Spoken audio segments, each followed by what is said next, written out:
माना जाता है कि अनंत चतुर्दशी का व्रत सबसे पहले पांडवों द्वारा रखा गया था, जिसके बारे में एक कथा मिलती है। जब दुर्योधन पांडवों से मिलने गया, तब माया महल का दृश्य देखकर वह धोखा खा गया। माया के कारण भूमि मानो जल के समान प्रतीत हो रही थी और जल भूमि के समान। तब दुर्योधन ने भूमि को जल समझकर अपने वस्त्र ऊपर कर लिए, परंतु जल को भूमि समझकर वह तालाब में गिर गया। इस पर द्रौपदी ने उपहास करते हुए कहा, अंधे का पुत्र अंधा। इसी बात का प्रतिशोध लेने के लिए दुर्योधन ने अपने मामा शकुनी के साथ मिलकर एक षड्यंत्र रचा और पांडवों को जुए में पराजित करके भरी सभा में द्रौपदी का अपमान किया था। इस प्रकार पांडवों को 12 वर्ष का वनवास और 1 वर्ष का अज्ञातवास मिला। अपनी प्रतिज्ञा को पूरी करते हुए पांडव अनेक कष्ट सहते हुए वन में रह रहे थे। तब धर्मराज युधिष्ठिर ने भगवान कृष्ण से इस दुख को दूर करने का उपाय पूछा। इस पर कृष्ण भगवान युधिष्ठिर से कहते हैं कि जुआ खेलने के कारण लक्ष्मी तुमसे रुष्ट हो गई हैं। तुम अनंत चतुर्दशी के दिन भगवान विष्णु का व्रत रखो, इससे तुम्हारा राजपाट तुम्हें वापस मिल जाएगा। तब इस व्रत कथा का महात्म्य बताते हुए भगवान कृष्ण ने उन्हें एक कथा सुनाई। इस कथा के अनुसार बहुत समय पहले की बात है, एक बहुत ही तपस्वी ब्राह्मण था जिसका नाम सुमंत और पत्नी का नाम दीक्षा था। उनकी एक पुत्री थी जिसका नाम सुशीला था। सुशीला बहुत ही सुंदर और धर्मपरायण कन्या थी। जब सुशीला कुछ बड़ी हुई तब उसकी माँ की मृत्यु हो गई। तब उसके पिता सुमंत ने कर्कशा नाम की स्त्री से विवाह कर लिया। जब सुमंत ने अपनी पुत्री का विवाह ऋषि कौंडिन्य के साथ किया, तब कर्कशा ने विदाई में अपने जवाई को ईंट और पत्थर के टुकड़े बांध कर दे दिए, क्योंकि जब पुत्री का विवाह किया जाता है तब पुत्री और दामाद को विदाई में कुछ न कुछ उपहार दिया जाता है। ऋषि कौंडिन्य को ये सब बहुत बुरा लगा, किंतु उन्होंने उपहार समझकर ईंट और पत्थर के टुकड़े अपने साथ रख लिए और इस प्रकार बहुत ही दुखी मन से अपनी पत्नी को विदा कराकर चल दिए। चलते चलते शाम होने को आई। अब वे दोनों एक नदी के किनारे पहुंचे।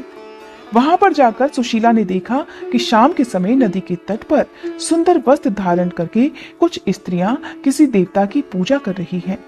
सुशीला ने उनके पास जाकर इस व्रत की पूजा विधि और महात्म्य के बारे में पूछा कि वे किस देवता की पूजा कर रही हैं। तब महिलाओं ने उन्हें बताया कि वे अनंत व्रत कर रही हैं और इस समय अनंत देवता की पूजा करके यह अनंत डोरा अपने हाथ में बांधेंगी।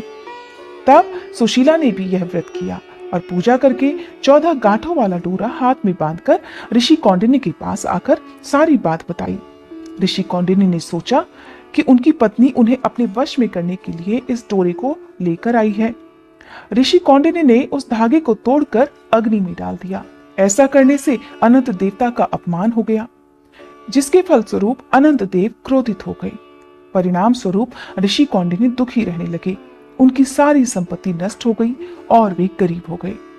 एक दिन उन्होंने अपनी पत्नी से कारण पूछा। तब उनकी पत्नी ने दुख का कारण बताते हुए कहा कि आपने अनंत भगवान का डोरा जलाया है। जिसके बाद ऋषि कौंडिन्य को अपनी इस गलती का पश्चाताप हुआ और वे अनंत डोरे को प्राप्त करने के लिए वन में चले गए। वन में चलते चलते और भटकने के बाद एक दिन वे भूमि पर गिर पड़े। तब अनंत भगवान ने उन्हें साक्षात दर्शन दिए और कहा कि तुमने मेरा अपमान किया, जिसके कारण तुम्हें इतना कष्ट उठाना पड़ा। अब क्योंकि तुमने अपनी गलती का पश्चाताप कर लिया है, इसलिए अब मैं तुम पर प्रसन्न हूँ। तुम घर जाकर अनंत व्रत को विधि पूर्वक करो। 14 वर्षों तक व्रत करने से तुम्हारे सारे कष्ट दूर हो जाएंगे और तब तुम दोबारा संपन्न हो जाओगे।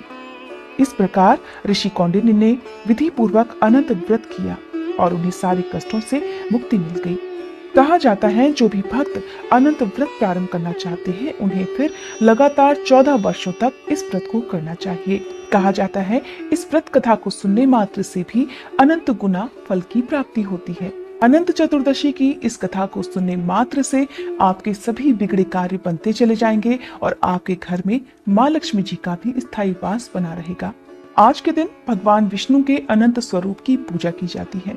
इस दिन 14 गांठें लगाकर एक धागा तैयार किया जाता है जिसे अनंत कहते हैं। इसकी विशेष रूप से पूजा की जाती है। और पूजा करने के बाद इसे अपने हाथ में बांध लिया जाता है। इस दिन सुबह के समय स्नान करने के बाद अपने मंदिर पर कलश की स्थापना करनी चाहिए। इसके बाद कलश में भगवान विष्णु की तस्वीर की भी स्थापना की जाती है। अब एक धागे को कुमकुम, केसर और हल्दी से रंगकर अनंत सूत्र बनाया जाता है। इसमें 14 गांठें लगाई जाती हैं। आप चाहें तो मार्केट से बना बनाया अनंत भी खरीद सकते हैं। अब भगवान विष्णु की तस्वीर के सामने आपको इस अनंत धागे को रखना होता है। भगवान विष्णु और अनंत सूत्र की पूजा करनी होती है और इस मंत्र का जाप करना चाहिए। मंत्र है, अनंत संसार महासमुद्रे मग्रम संफ्युत्थर वासुदेव, अनंत रूपे विनियोजस्व ह्यांत सूत्राय नमो नमोस्तुते। इस प्रकार अनंत धागे को अभिमंत्रित करके अनंत देव का ध्यान किया जाता है और फिर पूजा करने के बाद पुरुष अपनी दाहिनी भुजा में और स्त्री बाईं भुजा में इस अनंत धागे को बांधते हैं। कहा जाता है इस अनंत धागे को बांधने मात्र से हर प्रकार के संकटों से मुक्ति मिलती है। आपको आपके जीवन में कोई भी कष्ट परेशान नहीं करते। आपके सभी कार्य बनते चले जाते हैं। अगर आज के दिन आप इस अनंत धागे को अपनी भुजा में बांधना चाहते हैं तो आज के दिन आपको व्रत रखना चाहिए। इस व्रत में एक समय ही भोजन किया जाता है और भोजन भी बिना नमक का करना चाहिए।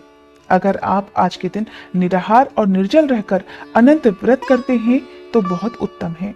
सबसे पहले आज के दिन आपको भगवान गणेश जी की पूजा करनी चाहिए।